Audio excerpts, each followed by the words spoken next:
From John James, the first lead singer of Newsboys, to Peter Furler, and then to Michael Tate, one thing has remained painfully consistent: the struggle of living a double life. It's a story of fame, success, and the internal battle that comes with it. We all remember Peter Furler and Michael Tate as the faces of Newsboys, but not many people can remember John James.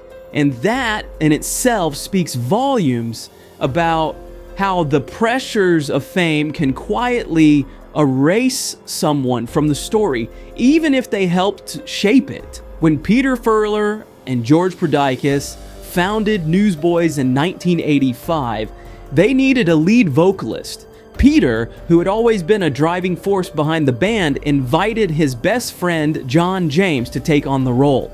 John became an integral part of the band, helping write the majority of songs for their first 3 albums and singing lead vocals.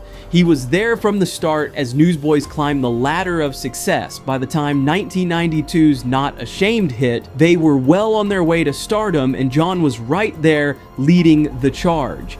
But success, as it often does, came with a price.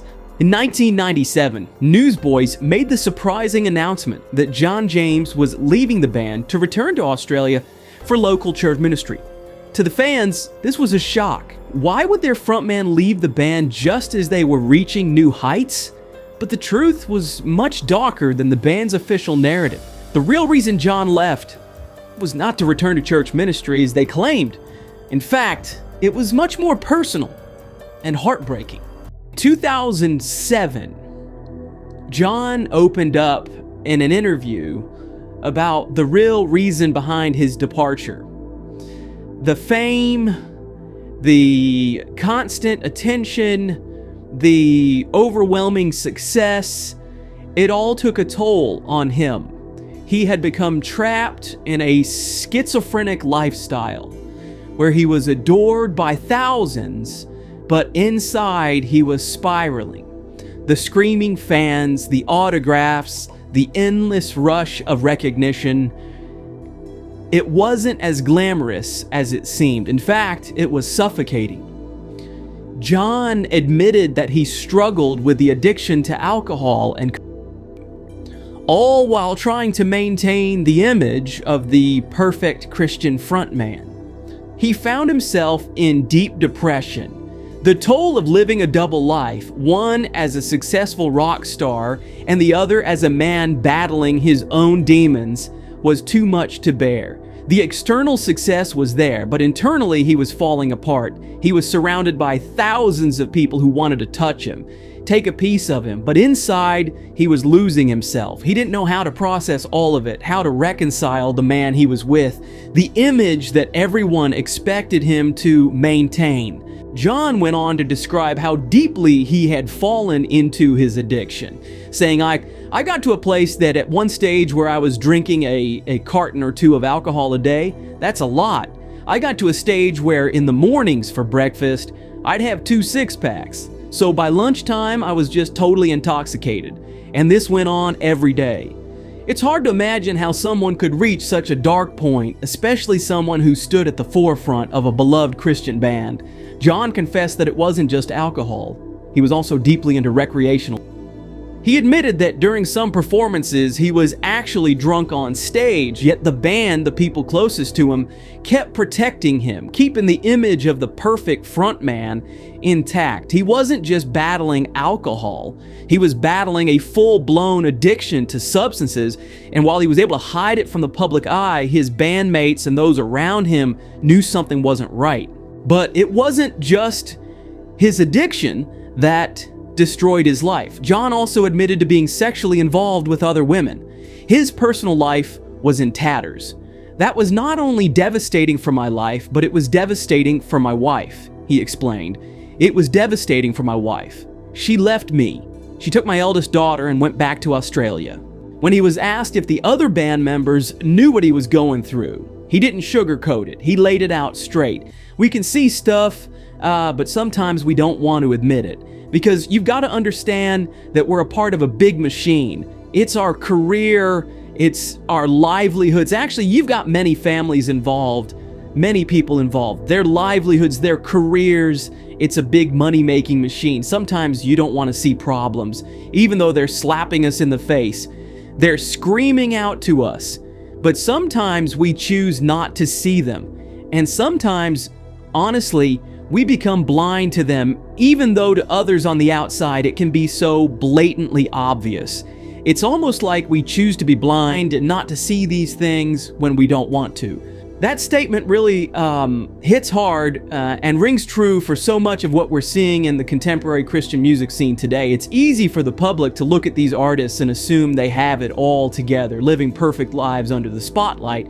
But behind the scenes, there's a pressure to maintain that image, an image that more often than not is built on a foundation of secrecy, denial, and in some cases, total blindness to the very real issues they're facing. Why? Because there's money involved, and it's a lot of money. John James talked about the toys, the motorcycles, the four-wheelers, the expensive gadgets and luxuries that they were able to buy on a whim. And guess what? They didn't just buy one. They bought everyone in the band a new motorbike, a new four-wheeler. Every time something new came out, they just slap it all on the credit card because, hey, they can afford it. It wasn't even about necessity anymore. It was about living like celebrities. We worked hard, but we played hard. That's what John said. But let's be clear, what they were doing here wasn't just playing hard. It was living in excess, in complete disregard for the values they claimed to uphold. And all of this, for what? For the money, the fame, the luxury. This is what happens when the love of money eats you up. It blinds you to everything else. The toys, the lavish lifestyle, the endless cycle of buying and selling new things. It's all a mask, a distraction from the darkness inside. John was forced to leave the band in 1997, right when they were working on the album Step Up to the Microphone. But when the news broke, the public didn't hear the truth. Newsboys lied that John was leaving because he wanted to focus on a local church ministry. A lie. The real reason: his addiction, his struggles, his battle with fame, and everything that came with it. But they chose to sweep it under the rug. The image of the newsboy was more important than his life. His well-being didn't matter. As long as they kept the machine running, kept the money rolling in, and kept the fans happy, that's all that counted. And now we see the same devastating pattern unfolding in Michael Tate. This time, it's not just rumors or speculation, but a confessional statement that should shake us to the core. Michael Tate, a figure once admired and respected in the Christian music world, has finally come forward to admit his double life. A life that was filled with reckless behavior, addiction, and deception. In his statement, he doesn't sugarcoat it. He doesn't make excuses. He owns his mistakes, and he calls them what they are: sin.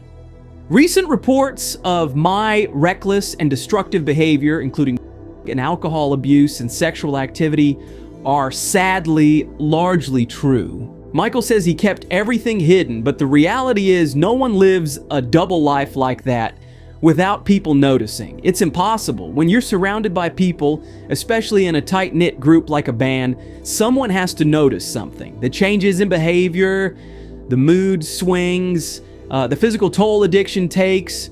It's hard to hide all of that, especially when you're living in such close proximity to others. These guys were on the road together for years, traveling from city to city, performing, spending time together behind the scenes.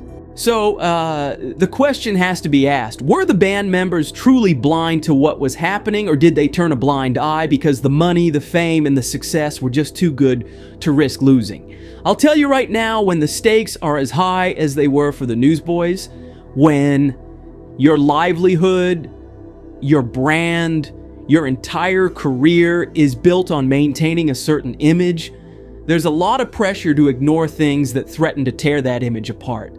The idea that the band was completely innocent in all of this, it just doesn't add up. People are already calling for the band to be held fully accountable. They've been complicit in allowing this to go on for so long. And you know what?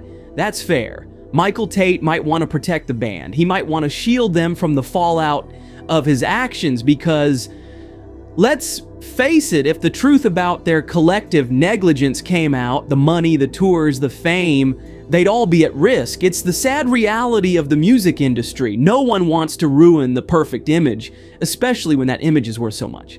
So Michael, in his attempt to protect the band, is doing exactly what so many people in his position do. He's protecting the money train. He's trying to keep things going so that the band can continue making money, selling records, and touring. It's all about the bottom line. At the end of the day, we need to stop idolizing these people. We need to stop placing them on pedestals and pretending like they're immune to the pressures and struggles that affect everyone else. Just because someone is a Christian celebrity doesn't mean they're above making mistakes or acting in ways that are harmful to themselves and others. The reality is, when you're in a band like Newsboys, surrounded by all that money and fame, the temptation to cover things up, to pretend everything is fine, is overwhelming. And let's be honest, Michael's confession, while important, is also a way to protect the band and keep the machine running. Because without the band, without the success, there is no money.